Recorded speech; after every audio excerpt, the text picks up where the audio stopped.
बाजनार पैठण बैठिया, बाजण बैठिया देविका विजय सारे ढोल बाजण बैठी गे, बाजण बैठिया देविका विजय सार ढोल बाजण बैठिया, बाजण बैठिया देविका कलरो तमो बाजण बैठी गे, बाजण बैठिया देविका नंदा भगवती कलरो बाजण बैठिया।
बोलो व्यास भगवान की। आज भागवत को 8 दिन से श्रीमदेव भोगा तो भोल पूर्ण चे भोल अब भोल 12 बजे हम लगभग हम हवन कर ला और वे के बाद पूर्णावधि के बाद करीब 1 से 1.5 बजे करीब भंडारा शुरू कर दिया। आज व्यासपीठ पर आज का मुख्य जजमान हमारा ननील भट्ट जी छा, आज जजमान भी छा, यजमान आज सारे कार्यक्रमों को ऊपर छो, मैं उसे निवेदन कर लूँ ननील भट्ट जी से, आप इन्हें आउन।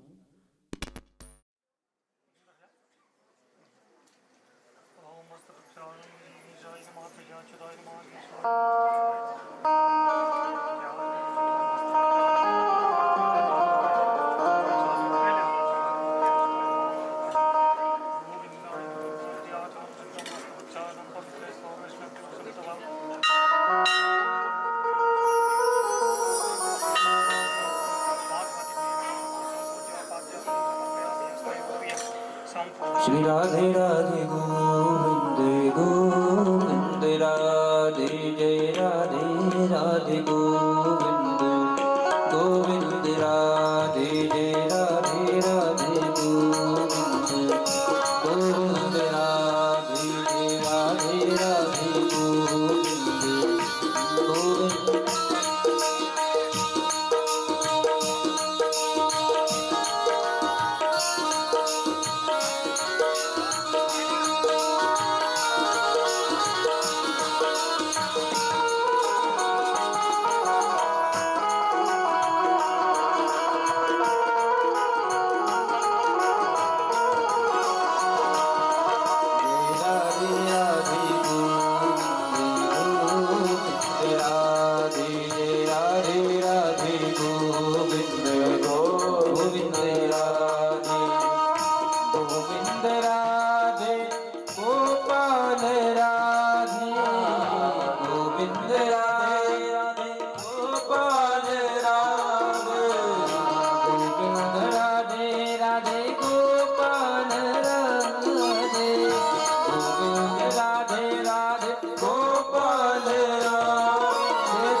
लंबोदरं परमसुन्दरमेकदन्तं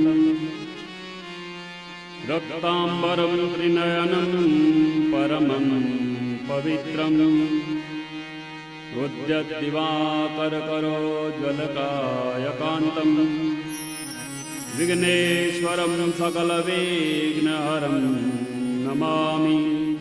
ब्रह्मा गुरुर्विष्णु गुरुर्देवो महेश्वरः गुरुः साक्षात् परब्रह्म तस्मै श्री गुरुवे नमः। व्यासाय विष्णुरूपाय व्यासरूपाय विष्णवे नमो वै वाङ्गनिधये वासिष्ठाय नमो नमः। मा शारदे नमोस्तुभ्यं काश्मीरपुरवासिनीं त्वामहं प्रार्थये नित्यं विद्यादानं च देहि मे। श्रीहस्ता शशिशेखरामरकतप्रख्यश्चतुर्भिर्भुजैः शङ्खं चक्रधनुशराश्च ददतिं नेत्रैस्त्रिभिः शोभिता। आमुक्ताङ्गदहारकङ्करणकाञ्चीर्णन्नूपुरा दुर्गा दुर्गतिहारिणी भवतु नो रत्नोलसत्कुण्डला। कल्लारोत्पलनागकेसरसरोजाख्यावली मालती मल्लीकैरवकेतकादिकुसुमैः रक्तास्वमारादिभिः पुष्पैर्माल्यभरेण वैश्वर्विणा नानारसस्रोतसां ताम्रां भोजनिवासिनीं भगवतीं श्रीचण्डिकां पूजये। अतुलितबलरामं स्वर्णशैलावदेहं धनुजवनकृशानुज्ञानिनामग्रगण्यं सकलगुणनिदानं वानराणां वधीशं रघुपतिप्रियभगतं वातजातं नमामि। देवराजसेव्यमान पावनाग्रिपङ्कजं व्यालयज्ञसूत्रमिन्दुशेखरं कृपाकरं नारदादियोगिवृन्दवन्दितं दिगम्बरं काशिकापुरादिनाथ कालभैरवं भजे। काशिकापुरादिनाथ कालभैरवं भजे।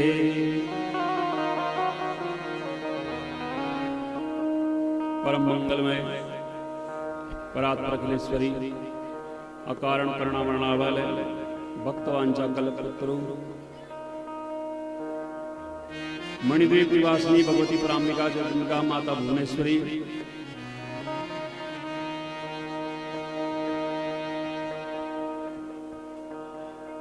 की वांग्मय प्रतिरूपा श्रीमद देवी भागवत कथा का आज अष्टम दिवस हरकंडी ग्राम उत्थान समिति के तत्वाधान में आयोजित सुमाड़ी ग्राम हरकंडी ग्राम तथा जलेथा ग्राम के संयुक्त प्रयास से ये दिव्य आयोजन लगभग अपनी पूर्णता की ओर जाने जा रहा है। तो आप सभी के हृदय में विराजित भगवती की उचित शक्ति जिसकी सब प्रेरणा से आप एक बार पुनः यहाँ पर भगवती के चरित्रों का गुणगान सुनने के लिए एकत्रित हुए हैं। बहुत आदर के साथ प्रणाम करते हुए आइए नित्य की भांति हम कथा में प्रवेश करें। उससे पूर्व स्तुति के द्वारा भगवती को प्रार्थना करते हैं, आराधना करते हैं।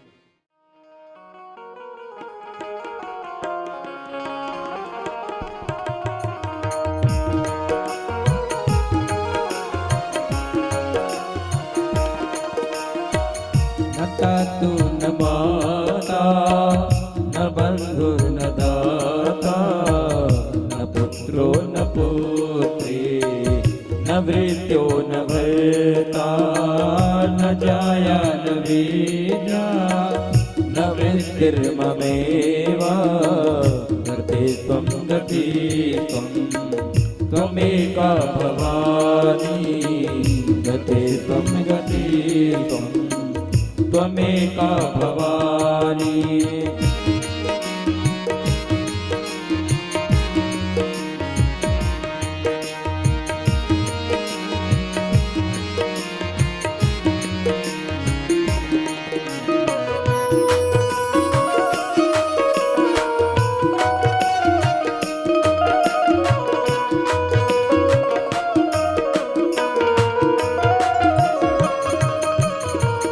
भवभर पारे दुख भीरु प्रपत प्रकारी प्रलोभी प्रमता दुसंसार सास प्रभता सदा गते त्वं गते त्वमेका भवानी गते त्वं गते त्वमेका भवानी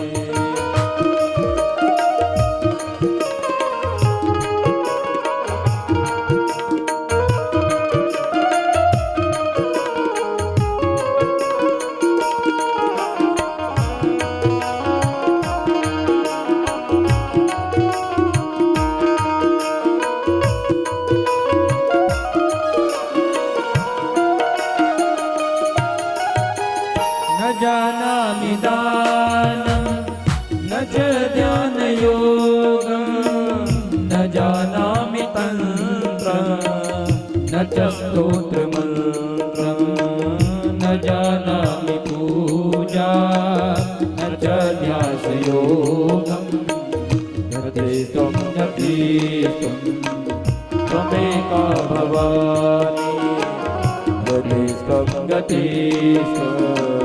त्वमेका भवानी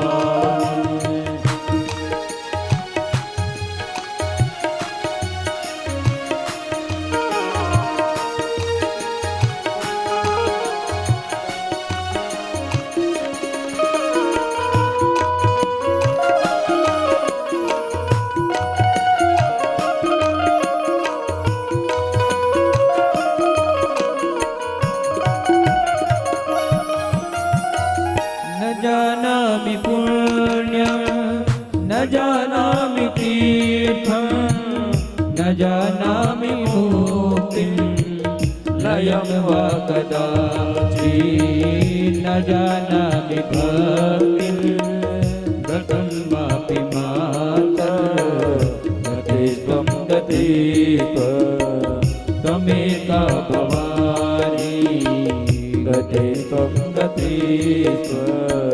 त्वमेका भवानी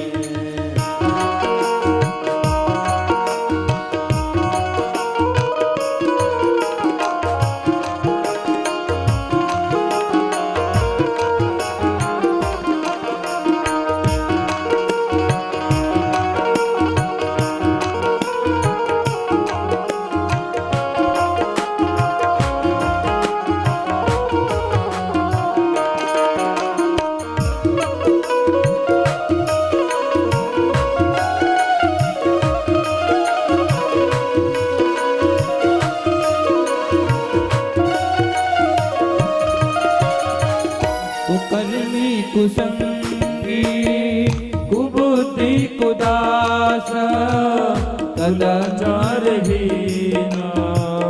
कदाचारलीना कुदृष्टि कुवाक्य प्रवद सदा गते त्वं गते त्वमेका भवानी गते त्वं गते त्वमेका भवानी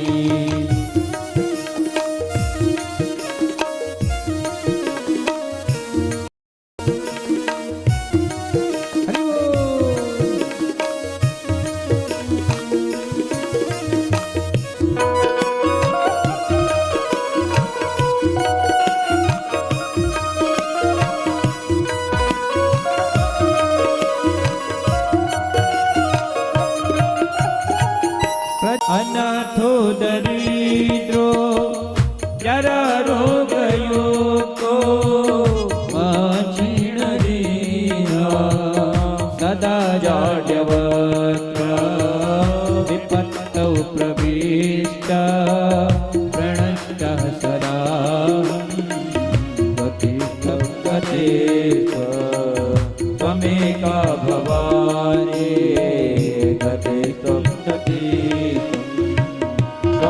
का भवानी गति त्वं गतिका त्वमेका भवानी गति त्वं गतिका त्वमेका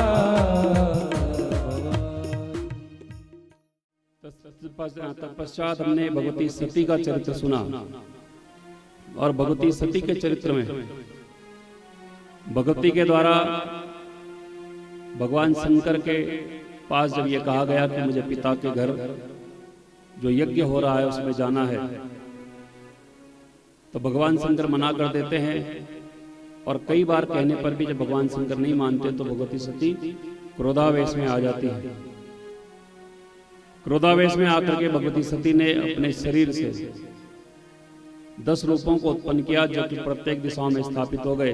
भगवान शंकर मां सती के उस क्रोधावस्था वाले रूप को देखकर जब किसी भी दिशा से भागने का प्रयास करते हैं तो उसी दिशा में भगवती सती ने अपना एक रूप प्रकट किया।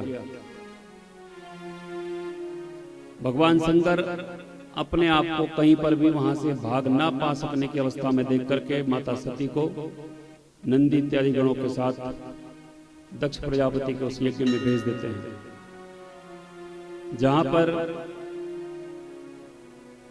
भगवती सती भगवान शंकर का भाग ना देखकर क्रोधित एवं रुष्ट होती हैं। तत्पश्चात उन्होंने दक्ष को फटकार लगाई, अपने शरीर को योगाग्नि के द्वारा भस्म किया। भगवान शंकर को जब इस बात का पता चला तो उन्होंने अपनी जटा को उखाड़ करके वीरभद्र और काली को प्रकट किया, जिन्होंने दक्ष यज्ञ का विध्वंस कर दिया। वीरभद्र के द्वारा दक्ष प्रजापति का शीश काट करके यज्ञ कुंड में डाल दिया है। तत्पश्चात देवताओं के द्वारा स्तुति किए जाने पर भगवान शंकर ने उस यज्ञ के लिए जो पशु बलि के लिए पशु लाया गया था उसका शीश दक्ष प्रजापति के लगाया। और फिर दक्ष प्रजापति भगवान शंकर की स्तुति करते हैं, जिससे वे बड़े प्रसन्न होते हैं। और अंत में हमने माता सती के पुनर्जन्म भगवती पार्वती के रूप में हिमालय राज और मैना के घर में अवतरण की कथा का श्रवण किया। और मैना और हिमालय के यहाँ रहते हुए पार्वती जी की तपस्या और अंत में भगवान शिव और पार्वती के विवाह का प्रसंग हम सभी ने श्रवण किया।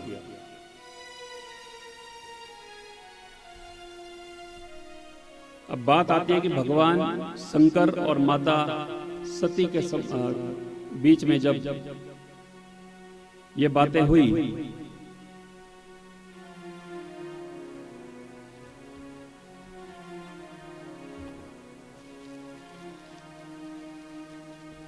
कि मां सती कहती है मुझे अपने पिता के घर जाना है और भगवान शंकर मना कर देते हैं, तो माता सती क्रोधावेश में 10 दिशाओं में अपना एक एक रूप प्रकट करती है।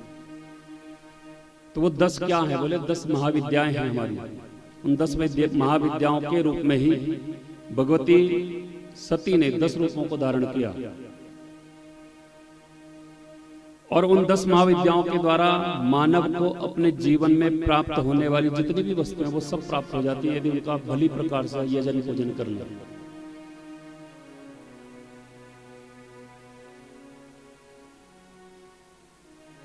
अभी हमने 2 दिन पूर्व राम जी की कथा का श्रवण किया था कि राम जी को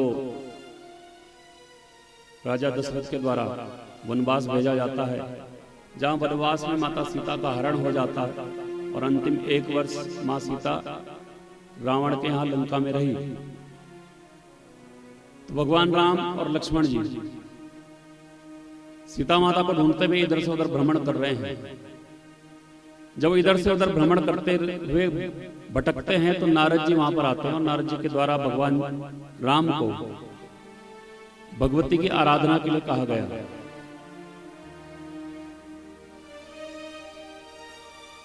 भगवान राम ने भगवती की आराधना की और उसके पश्चात वानरों की सेना को लेकर के, जिनमें भगवती ने कहा कि इन वानरों के अंदर मेरी शक्ति निहित होगी, अन्यथा वानरों की क्या औकात की बड़े बड़े राक्षसों से लड़ सके। इन वानरों में मेरी शक्ति निहित होगी और उसके द्वारा ये तुम्हारा सहयोग करेंगे। तो आप सोचने वाली बात यह है कि जहां भगवान राम ने भगवती की आराधना की तो क्या रावण ने नहीं की होगी? वो तो उस समय का परम दैवज्ञ ब्राह्मण था, सब कुछ जानता था, तो क्या उसने भगवती की आराधना नहीं की होगी? तो शास्त्र कहते हैं रावण भी भगवती की आराधना करता था, और जिस देवी की वो आराधना किया करता था उनका नाम है प्रत्यंगिरा। उन्हीं का एक नाम और है जिसको निकुंबला कहते हैं, जिसकी मेघनाद ने भी बहुत स्तुति की।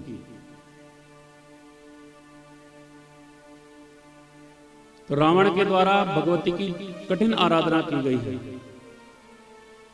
अब ये प्रत्यंगिरा जो देवी हैं, इन प्रत्यंगिरा देवी के पूजन का विधान थोड़ा सा टेढ़ा है, क्योंकि मुख्य रूप से इनकी पूजा तब की जाती है जब आपको लगे कि सामने कोई शत्रु, कठिन शत्रु आ गया है। आमतौर पर लोगों ने सुना है केवल बगलामुखी, कि किसी शत्रु को मारना हो या किसी शत्रु का मुख बंद करना हो तो बगलामुखी का जाप करें, लेकिन देवी प्रत्यंगिरा उनसे भी एक कदम आगे है। अगर हम देवी प्रत्यंगिरा की पूजा आराधना सही ढंग से कर लें तो हमारा शत्रु किसी भी रूप में हमारा कुछ नहीं बिगाड़ सकता, क्योंकि देवी प्रत्यंगिरा की सिद्धि के द्वारा हमारे शत्रु के द्वारा जो भी कृत्य हमारे ऊपर किया गया हो वो वापस चला जाता है, और जिसके द्वारा वो भेजा गया होता है उसी को परेशान करता है। लेकिन उसके लिए पहले अपनी सुरक्षा करनी जरूरी होती है, इसलिए किसी को बताया नहीं जाता कि किस तरीके से करनी है। तो रावण उन सिद्धियों को किया करता था जो हर किसी के बस की बात नहीं थी।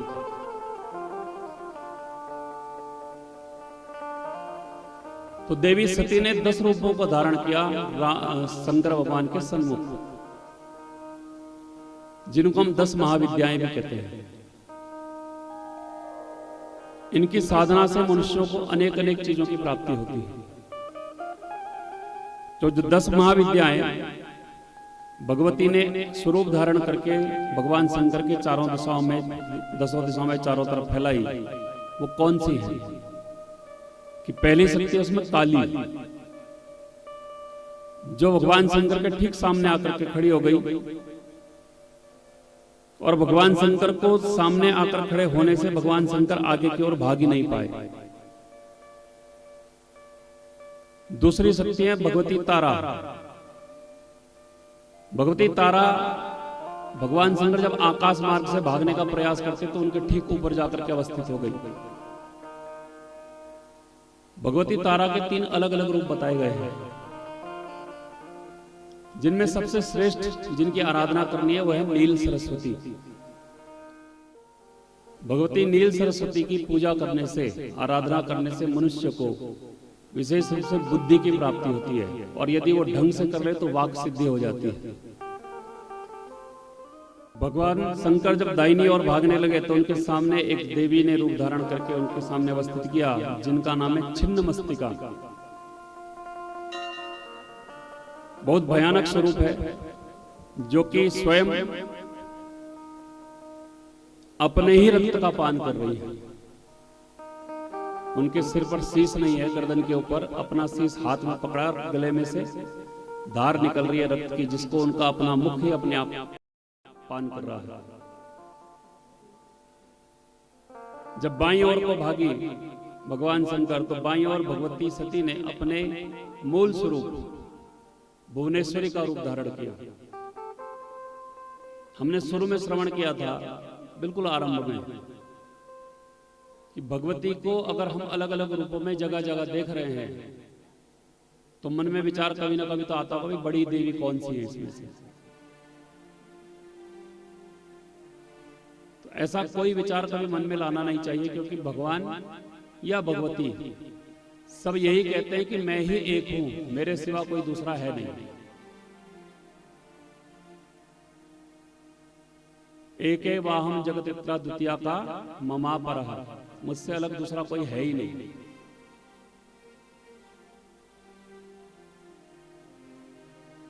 तो भगवती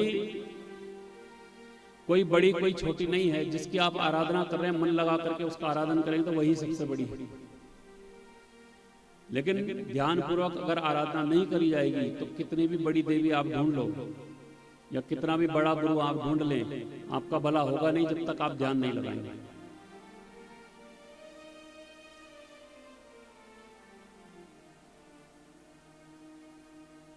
आरंभ में हमने श्रवण किया था, भगवती का यदि कोई पूर्ण रूप बताया गया है, जिसके सबसे ऊपर की देवी की अगर हम बात करें तो उनके दो नाम दिए गए हैं श्रीमद् देवी भागवत में और देवी पुराण में।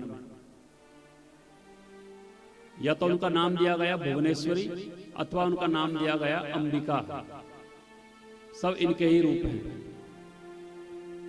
तो भगवती ने अपने मूल स्वरूप भुवनेश्वरी को भगवान शंकर जब बाईं ओर से भागने लगे तो उधर स्थापित कर दिया।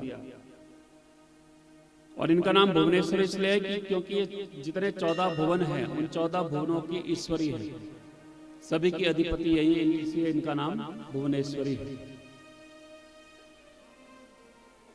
अब भगवान शंकर पीछे की ओर भागे। जब पीछे की ओर भगवान शंकर भागे तो उनके ठीक पीछे भगवती सती ने अपना शत्रु संहारक बगलामुखी रूप धारण किया और वहां पर स्थापित हो गई। अब बगलामुखी देवी की साधना विशेष रूप से शत्रुओं का दमन करने के लिए की जाती है अथवा ग्रहों के प्रकोप से बचने के लिए भी की जाती है। और उनकी साधना में विशेष रूप से पीली चीजों का ध्यान हमें रखना होता है, क्योंकि जितने दिन भी उनकी साधना होती है पीली वस्तु का ही भोजन, पीले ही वस्त्र, पीला ही आसन, पीला ही सब कुछ। और करनी थोड़ा सा कठिन होती है। जब करने बैठते हैं तो बहुत मन उचाट हो जाता है, बहुत कुछ घटित होता है करने वालों के साथ। अभी हम परसों चर्चा ही कर रहे थे आपस में बैठे हुए। अब देखिए हम लोगों का क्या है ना कि जिस व्यक्ति का जो कार्य है उसी से संबंधित चर्चाएं होती हैं हमेशा। तो जब भी हम एकांत में बैठे थे तो हम लोगों की चर्चा यही होती है इनसे संबंधित। तो अपने अपने अनुभव सब बताते रहते हैं। तो अभी परसों हम इस बारे में चर्चा कर रहे थे बगलामुखी देवी की। तो जब कोई करने बैठता है उसको यदि वो सही ढंग से पहले अपनी सुरक्षा ना करके उसको करने बैठे तो फिर बहुत सारी चीजें उसके साथ स्वयं के साथ घटित होते हैं। जजमान के साथ तो बाद में होंगी, पहले करने वाले के साथ ही हो जाते हैं। और विशेष रूप से किसी भी देवी देवता का कोई भी मंत्र जब हम जपते हैं तो मंत्र जपते समय विशेष ध्यान देना होता है, एक तो सुचिता का और दूसरा मंत्रों के उच्चारण का। मात्रा में यदि इधर उधर एक भी अक्षर हो गया तो सब गड़बड़ हो जाता है।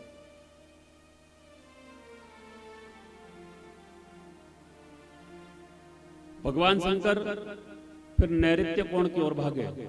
जब वो नैऋत्य कोण की ओर भागे तो उनके सामने भगवती त्रिपुर सुंदरी ने अपना स्वरूप धारण किया और उनके सम्मुख जाकर के खड़ी हो गई। भगवान शंकर डर के मारे, क्योंकि अब उनके मन में भय व्याप्त हो गया कि मैं जिधर भी जा रहा हूं ये अपना एक स्वरूप स्थापित कर रही हैं, तो वहां से अग्नि कोण की ओर भागे। जब अग्नि कोण की ओर भागे तो भगवती सती ने एक रूप धारण किया जिसका नाम है धूमावती। अगर इन देवी का स्वरूप आप देखेंगे तो देवी का स्वरूप विधवा का स्वरूप है। हम कभी नहीं मानते कि देवी विधवा है, लेकिन इस देवी का स्वरूप विधवा का स्वरूप दिखाया गया है। लेकिन कहा यह गया इनके मंत्रों में कई जगह ऐसा व्याख्यान मिलता है कि किसी स्त्री के पति के ऊपर कोई कठिन घोर संकट आया हो तो भगवती धूमावती की आराधना करे तो कठिन से कठिन संकट भी टल जाया करता है।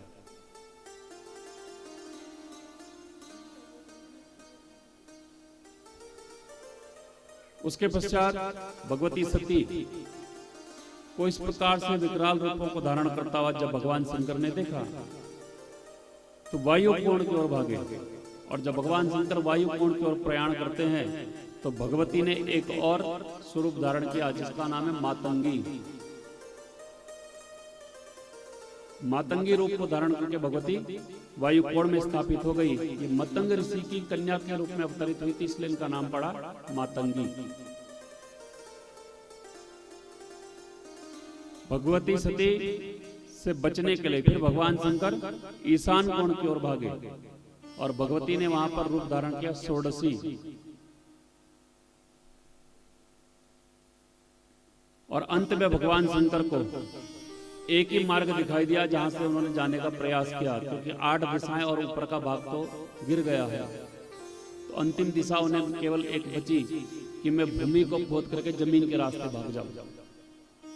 और जब भगवान शंकर ऐसा करने का प्रयास करते हैं तो भगवती सती ने भैरवी का रूप धारण किया और अधोभाग में भी स्थापित हो गई।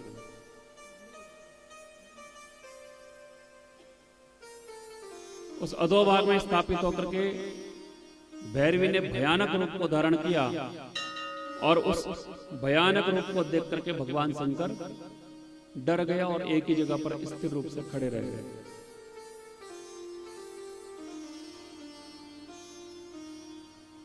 एक जगह पर स्थित होकर के फिर भगवान शंकर भगवती की स्तुति करते हैं और भगवान शंकर के द्वारा जब स्तुति की गई तो भगवती ने सभी स्वरूपों को समेट करके पुनः सती रूप में अपने आप को स्थापित किया और भगवान शंकर से पुनः निवेदन किया, आप मुझे जाने दीजिए। और भगवान शंकर के द्वारा भगवती सती नंदी जी के साथ में फिर अपने पिता दक्ष प्रजापति के यज्ञ में भेजी जाती है और बाकी की कथा का हमने कल श्रवण किया।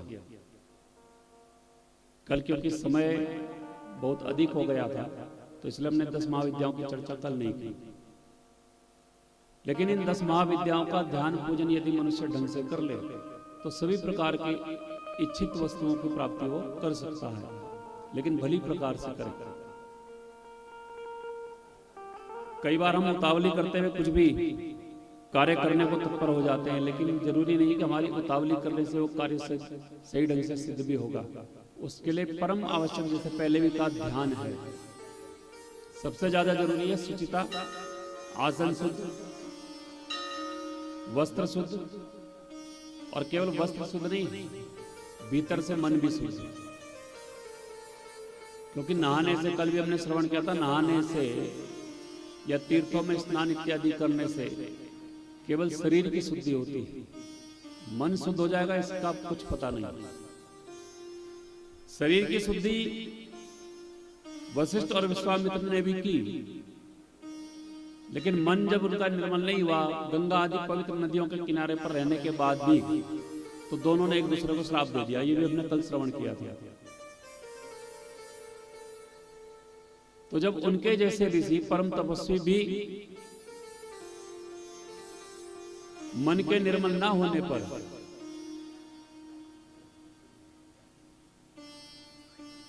गलत निर्णय ले सकते हैं, तो हम सबका तो बहुत साधारण मनुष्य हैं, क्या कहेंगे।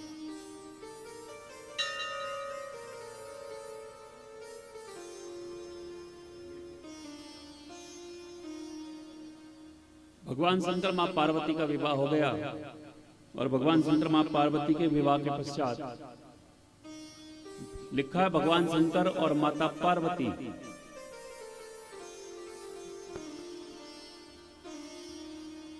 लगभग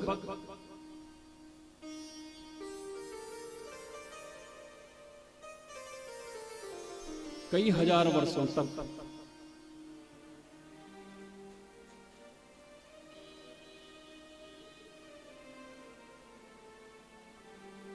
एक दूसरे के साथ एकांतवास करते हैं।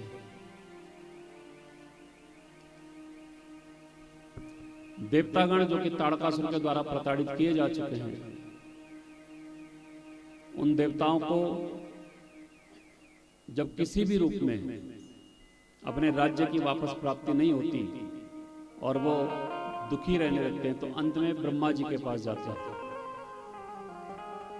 ब्रह्मदेव से जाकर के उन्होंने प्रार्थना की कि ब्रह्मदेव, भगवान शंकर और माता पार्वती का पुत्र कब होगा, क्योंकि ताड़कासुर ने ब्रह्मदेव से ही आशीर्वाद लिया है कि मुझे भगवान शंकर के तेज से उत्पन्न बालक ही मार सके, अन्य कोई नहीं।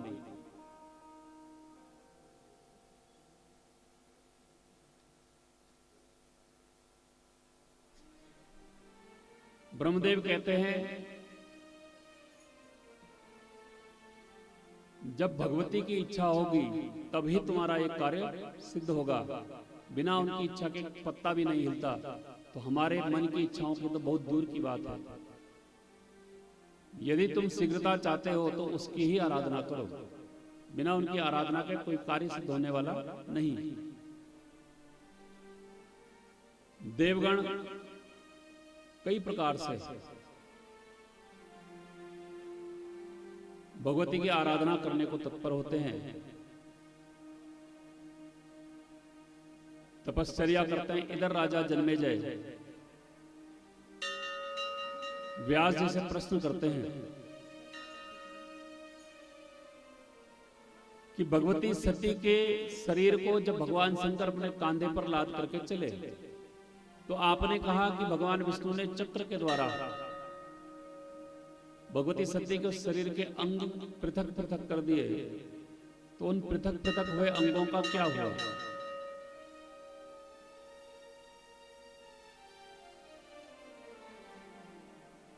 तो वेदव्यास जी राजा जन्मेजय को बताते हैं कि भगवती सती के अंगों को जब भगवान विष्णु के द्वारा चक्र से पृथक किया गया, तो भगवती सती के वो सभी अंग संपूर्ण भारतवर्ष में अलग अलग स्थानों पर जाकर के गिरे, और जहां जहां पर भी वो गिरे वहीं वहीं पर देवी का एक शक्तिपीठ स्थापित हो गया, और जहां जहां पर वो अंग गिरे वहीं वहीं पर शक्तिपीठ तो स्थापित हुआ। भगवान शंकर ने भी अपना एक स्वरूप भैरव के रूप में वहां पर स्थापित कर दिया, जो कि रक्षक के रूप में भगवती के उस अंग की रक्षा करने हेतु स्थापित हुआ। और इसीलिए भगवती के मंदिर के बाहर भैरव जी की स्थापना की जाती है, साथ में भीतर नहीं करते।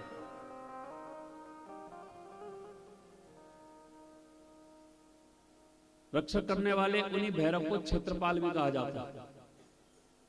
क्षेत्र का रक्षण करने के कार्य, क्षेत्र का पालन पोषण करने का कार्य भी उसी को कहते दिया गया है, जो देवी के साथ भैरव बैठे हैं।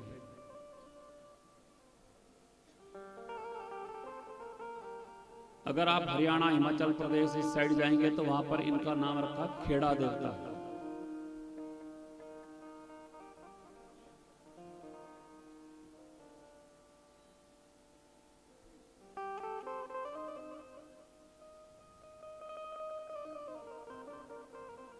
जन्मेजय के द्वारा पूछे जाने पर भगवान वेदव्यास जन्मेजय राजा को 108 शक्तिपीठों का वर्णन सुनाते हैं। देवी भागवत में 108 शक्तिपीठों का वर्णन आया है, कहीं कहीं पर 51 और कहीं पर 52 शक्तिपीठों का वर्णन आता है। आजकल की अगर हम बात करते हैं तो सारे के सारे शक्तिपीठ भारतवर्ष में नहीं है, कुछ पाकिस्तान में है, कुछ अफगानिस्तान में है, कोई श्रीलंका में है, कोई नेपाल में भी है। ऐसे अलग अलग जगहों पर, क्योंकि ये उस जमाने में शक्तिपीठ बने थे जब सारा का सारा भारतवर्ष एक हुआ करता था। बाद में तो ये बट गया, तो बटने के बाद कुछ कुछ शक्तिपीठ भारत से पृथक हो गए, सीमाएं कटती गई, और उन कटने के कारण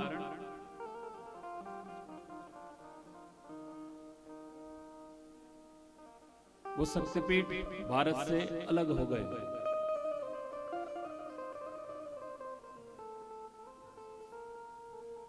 मुख्य रूप से कुछ शक्तिपीठों का हम चिंतन करते हैं, क्योंकि 108 शक्तिपीठों की अगर हम बात करने लगेंगे तो फिर तो 1-1.5 घंटा उसमें चाहिए।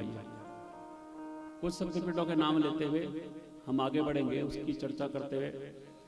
तो लिखा है, वाराणसी में गौरी के मुख से में निवास करने वाली विशालाक्षी देवी का शक्तिपीठ है। नैमिषारण्य में वे लिंगधारणी नाम से कही गई है। प्रयाग में उन्हें ललिता देवी कहा गया। गंधमादन पर्वत पर कौमुकी देवी, मानसरोवर में कुमुदा, गोमंत पर्वत पर गोमती देवी, मंदराचल पर कामचारिणी, हस्तिनापुर में जयंती, कान्यकुब्ज में गौरी, मलियाचल पर रंबा, विश्वपीठ पर विश्वेश्वरी, पुष्कर में उनका नाम पड़ा पुरुहूत, केदार पीठ में जो केदार खंड है वहां पर उनका नाम है सन्मार्गदायिनी।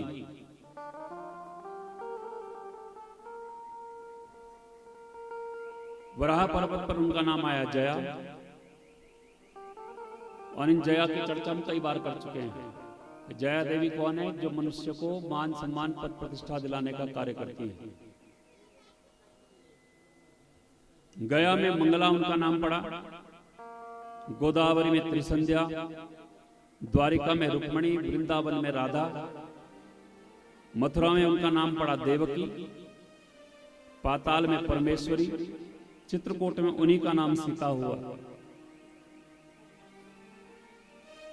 महाकाल में माहेश्वरी और विनायक क्षेत्र में देवी उमा, करवी क्षेत्र में भगवती महालक्ष्मी, माहेश्वरीपुरी में यज्ञ की देवी स्वाहा के रूप में वो स्थापित हो गई। प्रभास क्षेत्र में पुष्करावती, सिद्धवन में माता लक्ष्मी, किष्किंधा पर्वत पर भगवती तारा के रूप में स्थापित हुई। इस प्रकार से अनेक अनेक जगहों पर अनेक रूपों में देवी ने अपने स्वरूपों को स्थापित किया। इन सभी स्वरूपों के दर्शन करने से अथवा इनका मनन चिंतन या नाम लेने मात्र से मनुष्य की कई सारी कामनाएं पूर्ण हो जाती हैं। कथा में व्यवधान डालना पड़ी। मैं माफी चलो थोड़ा कुछ फॉर्मेलिटी नंदन कि जो जरूरी छन, भजन भी जरूरी छन, भक्ति भी जरूरी है, थोड़ा सी सामाजिक गतिविधि भी जरूरी छन। आप लोग नाराज नहीं वाला, थोड़ा सी 10 मिनट को समय में लेड़ो छो आपको। हमारे बीच वहाँ जो श्रीनगर का पूर्व विधायक था गणेश गोदयाल जी, वो हमारे बीच वहाँ छन, उनको वास्ते जोरदार ताली बजाओ। बहुत बहुत बढ़िया आदमी छन, एक विधायक रहनी और हमारे बीच में छन गोदयाल जी हमारे बीच में छन, उनको थोड़ा सी सम्मान जाना चाहम। एक मोमेंट हूँ तो एक माला लेने च एक सॉल निकाल लूँ बटने नहीं,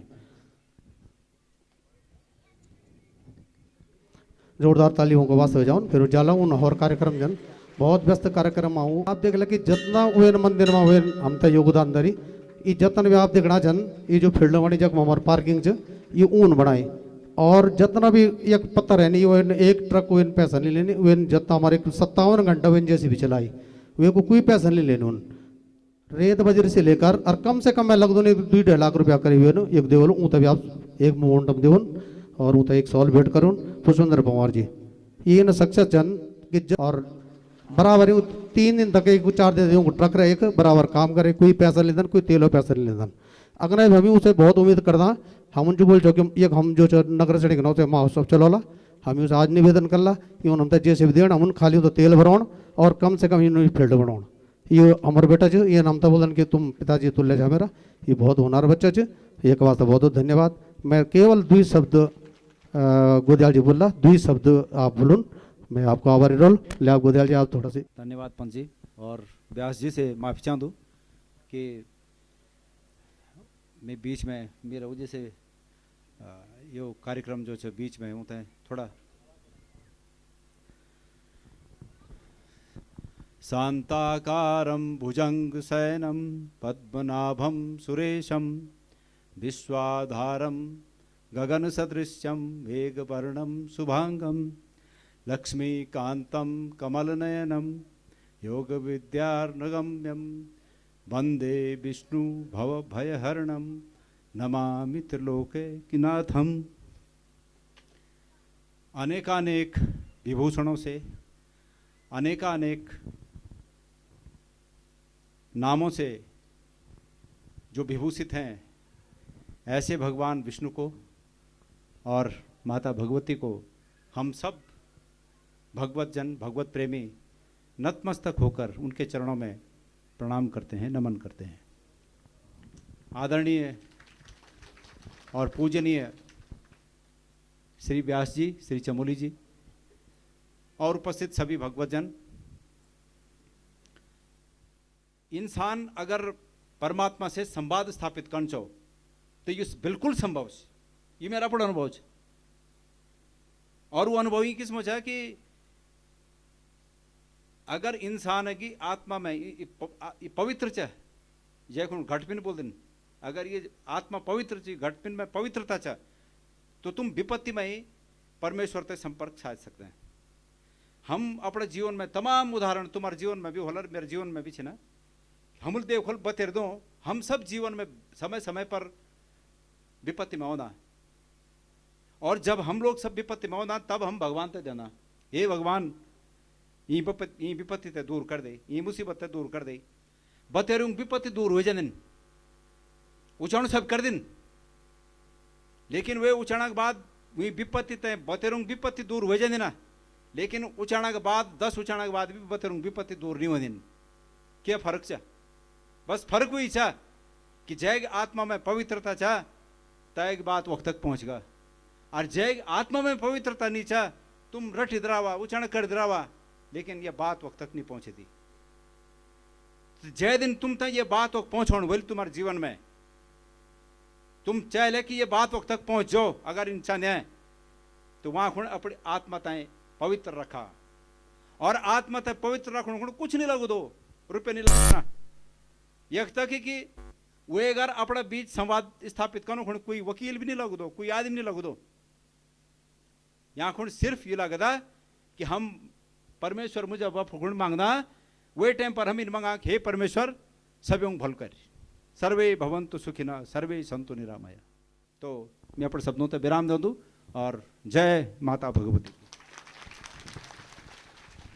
धन्यवाद गोदयाल जी थोड़ा ऐसे थोड़ा इन उनके मतलब बीच में कार्यक्रम तुम रोके हम भक्त होते हैं मैं माफ़ी चालू हमारे बीच में पूर्व जिला पंचायत सदस्य शरद भाई भी छन उनको भी बहुत बहुत धन्यवाद वो तब एक मोमेंटम दे दो शरद भाई पूर्व जिला पंचायत सदस्य रहनी ये कार्रवाई तो फिर एक बात में बंद कर दो आप शरद भाई तक दो भानु बिष्ट वो भी जिला पंचायत सदस्य रहनी वो तभी बुले दो दो मोमेंटम वो तो दे दो फिर ये कार्रवाई तो बंद कर ला हमारे बीच में है नहीं और उनका बहुत बहुत आभार है उन समय दिन हमते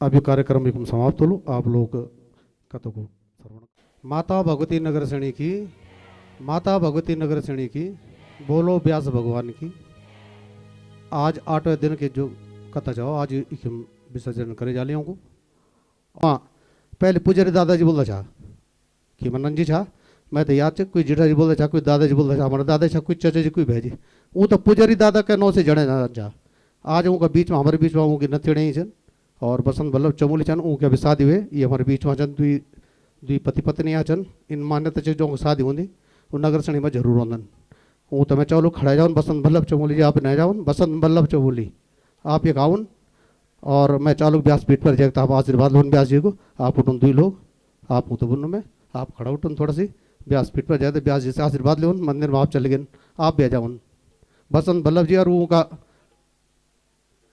भाई साहब वाला छोटा भाई साहब सुमन वो भेजा उन जोरदार तालियों का आवाज हो जानी उनके साथ हुए जो लोग ने जा सको लक्का के देहरादून जो लोगों ने देख लियो आज देखो ना यूँ की शादी हो चुकी और ये आज हमारे 7 तारीखों की शादी आज हमारे बीच में चनी अब माता जो आशीर्वाद लेना छन व्यास जी को भी आशीर्वाद प्राप्त कर ला जोरदार तालियों का आवाज हो जाओ आप भेजाओ ये लड़का का पिता छन ये हमारा क्या का समझ लग लगा बेटा लग लगा भाई साहब लगला ये होगा समझी छन बसंत वल्लभ चमोली जी का जोरदार तालियों को वास्तव जान ये आज माता भगवती नगर से आशीर्वाद लेवड़ो यहाँ चन पहले लोग जब शादी होनी चाहे मैं तैयार च कि नगर से आशीर्वाद लेवड़ो जरूर होना चाहे माता की कृपा जरूर रही कि माता को पूरा रिश्ता आप देख लिया तो जो भी जब शादी हो लोगों ने जरूर होना तो आज ये भी आशीर्वाद लेवड़ो है वाला यूँ का वास्ते फिर एक बार पुनः ताली बजाओ आप अब जो आरती को प्रोग्राम हो लो आरती में केवल मेरे सबसे निवेदन च कि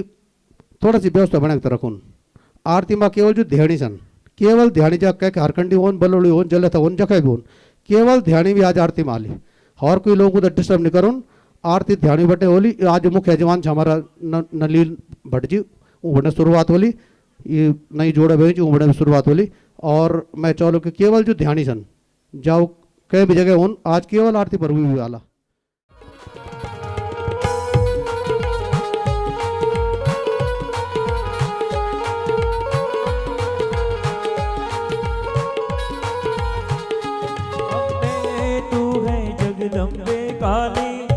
दुर्गे खप्पर वाली तेरे ही गुण गाए भारती वो मैया हम सब उतारे तेरी आरती अम्बे तू है जगदम्बे काली जय दुर्गे खप्पर वाली तेरे ही गुण गाए भारती ओ मैया हम सब उतारे तेरी आरती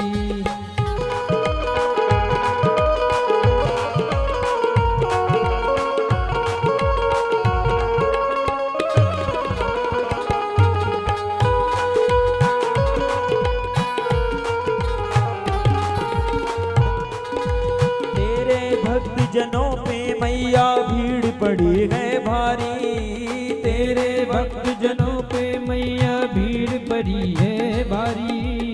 तेरे भक्त जनों पे मैया भीड़ पड़ी है भारी। तेरे भक्त जनों पे मैया भीड़ पड़ी है भारी। दानव दल पर टूट पड़ो माँ करके सिंह सहारी। सो सिंहों से तो बलशाली, अस्त्र भुजाओं वाले, दुष्टों को तो संहार दी। ओ मैया हम सब उतारे तेरी आरती। अम्बे तू है जगदम्बे काली, जय दुर्गे खप्पर वाली, तेरे ही गुण गाए आरती। ओ मैया हम सब उतारे तेरी आरती।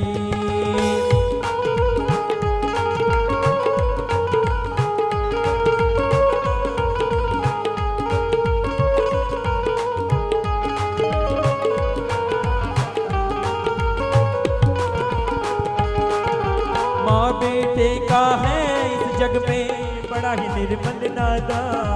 माँ बेटे का है इस जग में बड़ा ही निर्मल नाता। माँ बेटे का है इस जग में बड़ा ही निर्मल नाता। माँ बेटे का है इस जग में बड़ा ही निर्मल नाता। पूत कपूत सुने हैं पर ना माता सुनी कुमाता। सब पे करुणा बरसाने वाली, अमृत बरसाने वाली, दुखियों के दुखड़े निवार दी। ओ मैया हम सब उतारे तेरी आरती। अम्बे तू है जगदम्बे काली, जय दुर्गे खप्पर वाली, तेरे ही गुण गाए भारती। ओ मैया हम सब उतारे तेरी आरती।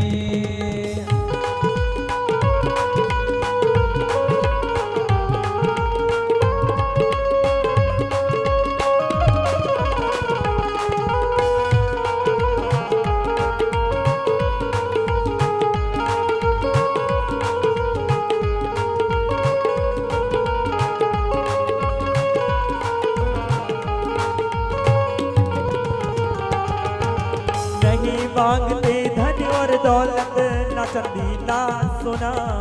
नहीं मांगते धन और दौलत, ना चांदी ना सोना। ओ नहीं मांगते धन और दौलत, ना चांदी ना सोना।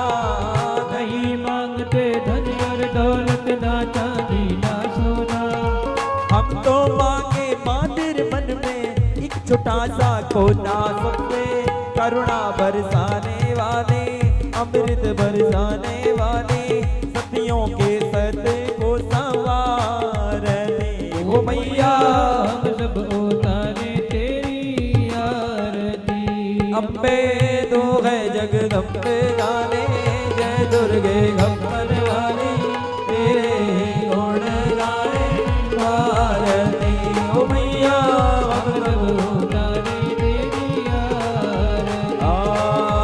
कर्पूर गौरम करुणावतारम संसारधारम भुजगेन्द्रहारम सदा वदन्तं हृदयारविन्दे भवं भवानी सहितं नमामि। त्वमेव माता च पिता त्वमेव बन्धुः त्वमेव वेद्या द्रविणं त्वमेव सर्वं मम देवदेव। त्वमेव सर्वं मम देवदेव।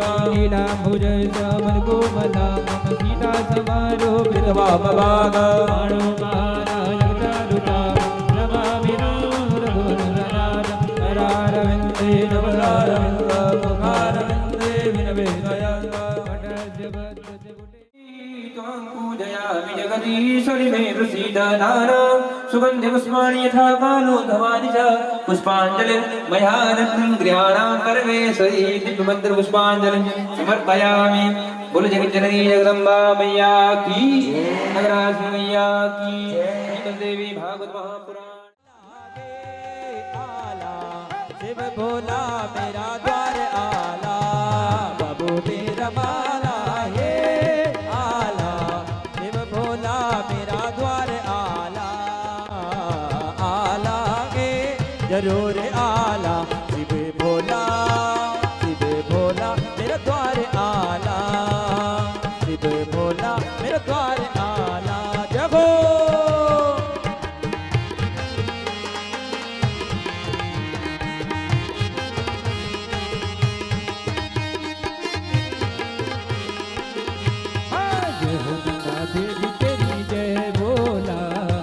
कड़कुमों की माता मेरी जय बोला। हे मैया नंदा देवी तेरी जय बोला, तेरी जय बोला।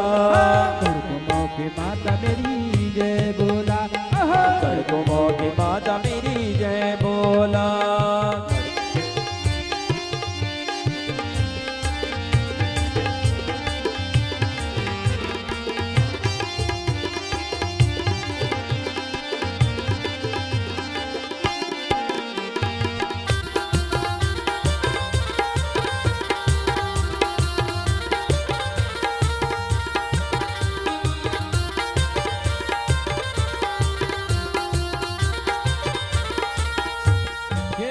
हे बल बदान माता मातीरा मैती होला, बल बदान माता बल तेरा मैती होला। हे बल बदान माता मातीरा मैती होला, बल बदान जानो बाबा को हरे।